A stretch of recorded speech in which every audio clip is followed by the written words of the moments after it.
여러분 안녕하십니까? 아침의 매일경제 시간입니다. 저는 이상훈입니다. 우크라이나를 침공한 러시아군이요. 진격의 도통 속도를 내지 못하고 있다는 소식이 들립니다. 이유 가운데 하나는요. 바로 진흙탕입니다.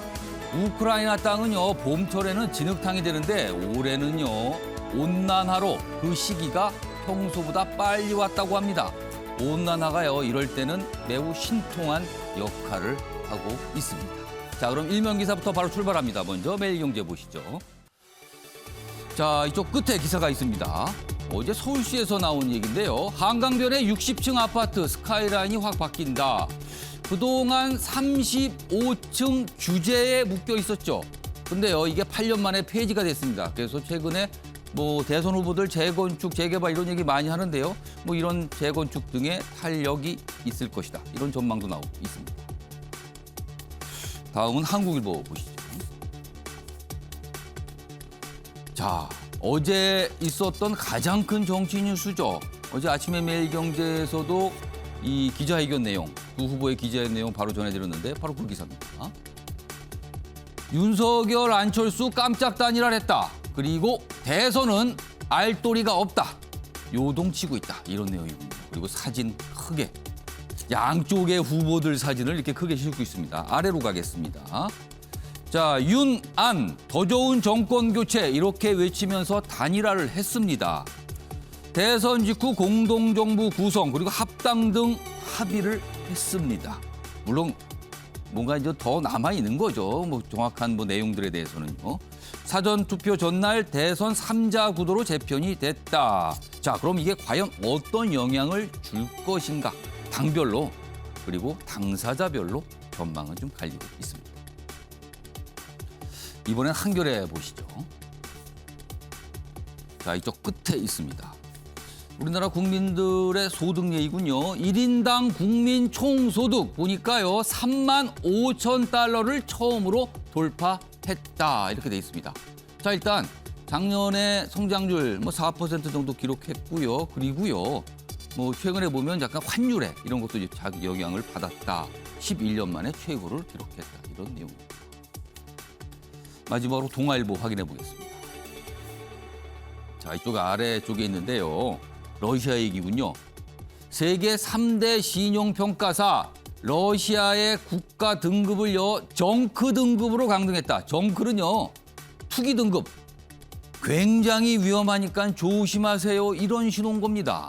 좀 더 보죠.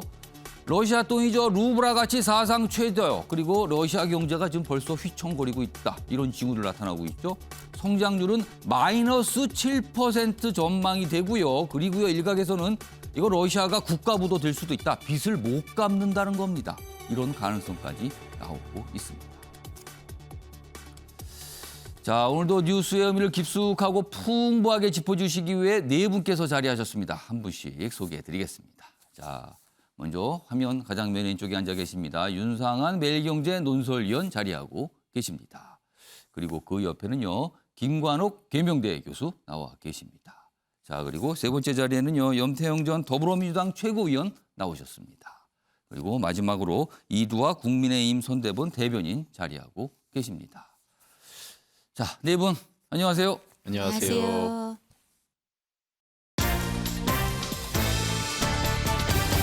오늘 다룰 주요 이슈들을 네 가지 키워드로 정리했습니다. 아침을 여는 키워드 화면에 준비되어 있습니다. 3월 4일 금요일 순서입니다. 첫 번째 키워드 보시죠. 철수의 목적. 따옴표를 쳤죠. 철수라고. 이유가 있을 겁니다. 사람 이름일 수도 있고요. 아니면 어떤 상황인데요. 어제 있었던 야권 후보 단일화. 안철수 국민의당 대선 후보. 이제는 대선 후보 아닙니다. 그냥 국민의당 대표죠. 굉장히 주목받았는데 이유가 있을 겁니다. 첫 번째 키워드입니다. 두 번째 보시죠. 안 한다더니 그동안 안철수 대표 완주한다고 그토록 외쳤어요. 그런데 마음이 바뀐 거지요. 이 내용도 좀 짚어보겠습니다. 세 번째 키워드입니다. 총동원령. 어제 민주당은 야권 후보 단일화 소식이 들려온 이후에 비상 상황으로 들어갔다. 이런 보도들 꽤 많이 있거든요. 그리고요, 당에서는요, 지지층을 향해서 결집하세요. 그리고 모든 힘을 다하겠습니다. 이른바 총동원령이 내려졌다는 평가를 받습니다. 마지막 키워드 보겠습니다. 의용군입니다. 의용군은 뭔가 스스로 알아서 참전하는 뭐 이런 군인 말하는 거잖아요.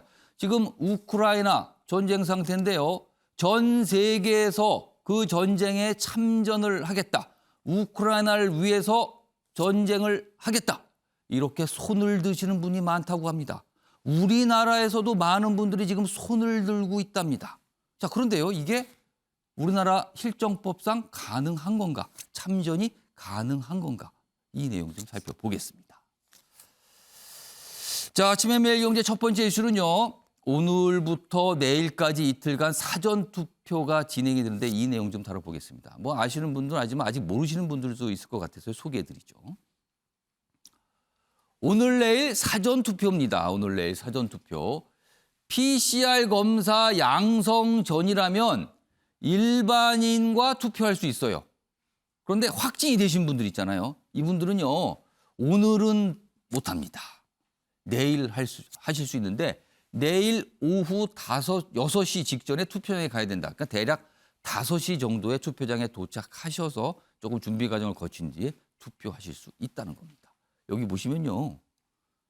지금 투표장 모형이죠. 뭐 이런 순서를 거친다는 겁니다. 뭐 이제 1번서부터 이렇게 쭉 가면은 뭐 체온도 좀 측정하고요. 소독도 좀 하고요. 그리고 이 비닐 장갑 이번엔 없습니다. 이렇게 이런 과정을 통해서 투표를 하시게 된다는 겁니다. 자, 그럼요.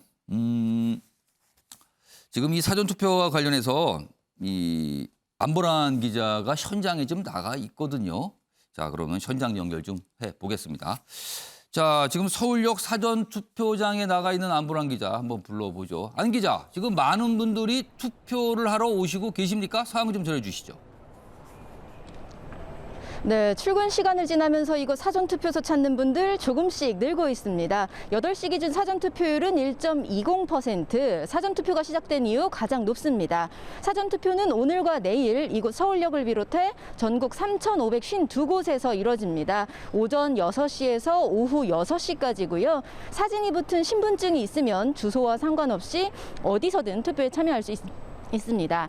코로나19 확진자나 격리자는 내일 투표할 수 있습니다. PCR 검사에서 양성이 나온 경우만 해당하고 외출할 수 있는 오후 5시에서 6시 사이 도착하셔야 합니다. 내일 확진 통보를 받은 경우에도 양성 통지 문자 보여주시면 마찬가지로 투표할 수 있습니다. 혹시 재택 치료가 어려워 생활치료소에 있으신 분들 내일 별도로 운영되는 특별 사전투표소 10개소에서 투표 가능합니다. 자, 그럼요, 안 기자. 좀 많은 분들이 이제 투표하러 가실 것 같은데요. 투표장에 도착하셔서 주의할 점이 좀 있을까요? 그 내용도 좀 알려주시죠. 네, 코로나19 상황을 고려하면 사전투표 하실 분들이 30%에 달할 거란 전망 나오고 있습니다. 그만큼 방역 더 신경 쓰셔야 할 것 같은데요. 투표소 입구에서 반드시 손 소독을 하시고 발열 체크를 한 뒤 투표소 안으로 들어가셔야 합니다.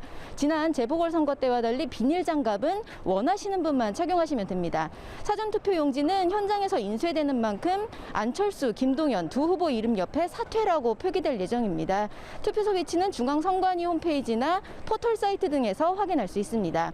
주요 대선 후보들도 사전투표에 나서 투표 독려하고 있는데요. 이재명, 윤석열 후보는 잠시 뒤 각각 서울, 부산에서 투표하고 심상정 후보는 7시쯤 이미 투표를 마쳤습니다.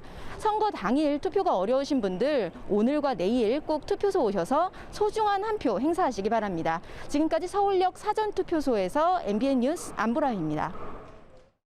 네, 안보란 기자 수고하셨습니다. 그리고 뭐 주요 대선 후보들은 이미 사전투표들 하셨거나 오늘 다 하신다고 그러네요.